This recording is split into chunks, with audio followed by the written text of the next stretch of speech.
Today I'm going to make a dish out of Let Them Eat Vegan by Drina Burton, and it is the creamy curried almond dressing on page 49, or if you add less water, the creamy curried almond dip. So to make this dish we're going to use an immersion or hand or stick blender. It's going to go into this cup and it's going to make everything nice and creamy.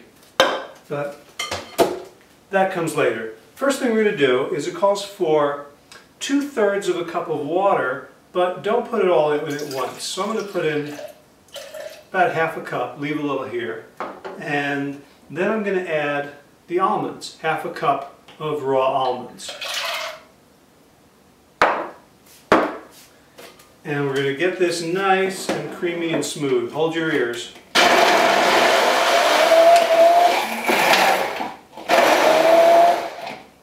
By the way, if you like to use almond milk, this is a pretty cheap and easy way to make your own without all the extra ingredients and the packaging and the expense of the store-bought stuff.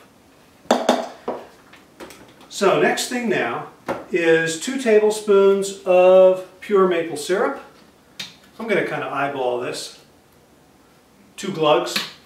And 2.5 glugs of apple cider vinegar.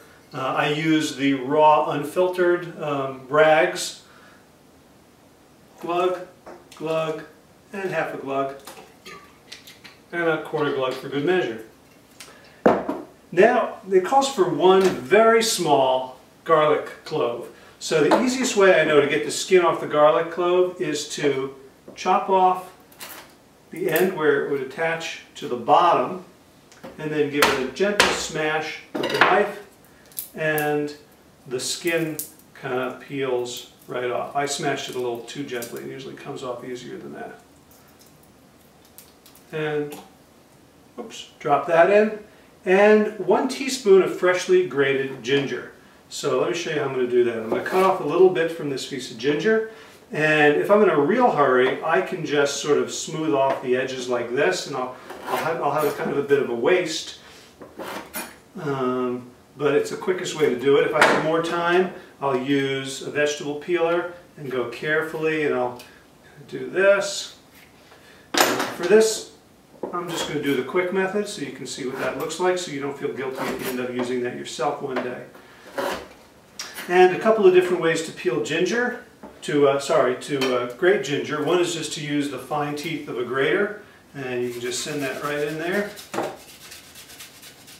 The other is to use a special ginger grating tool. This is a bit of ceramic with sort of knobbly things, and it makes pretty quick work of it, and you also don't get any of the ginger hairs into the dish, just the sort of intense ginger flavor that comes from the juice and the little grated bits. You can see doing it there, and here is the kind of hairy bits, and I can just squeeze that in. And this is about a teaspoon, not bad, and can go right into there. Next thing I'm going to add is a little bit of Dijon mustard. I don't actually have Dijon, I'm going to cheat and use regular mustard. That's a lot of liquid there, so I'm going to try to get a, there we go, pretty good. And a little bit, half a teaspoon of sea salt. Doesn't want to go. And freshly ground pepper, optional. I love some freshly ground pepper. And because it's curried, I have actually about a 1/4 teaspoon. The recipe calls for an 1/8 or more, depending on how adult you want to make it. 1/8 would be very gentle for kids, an 1/8 of a teaspoon. This is a 1/4, so we'll see how that works out. Right in there. And I'm just going to give it a bit of a shake so that when I stick the immersion blender in, it doesn't send the powder up. And I'm just going to zhuzh it all together.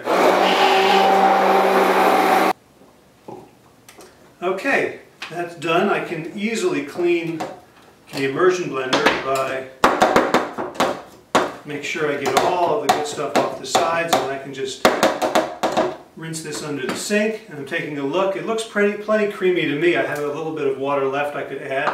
I could also put this in the fridge where it will firm up a little bit, if I want to serve it later, and then I can always add more water and do one more zhuzh at the end. But here it is, the creamy curried almond dressing. Enjoy.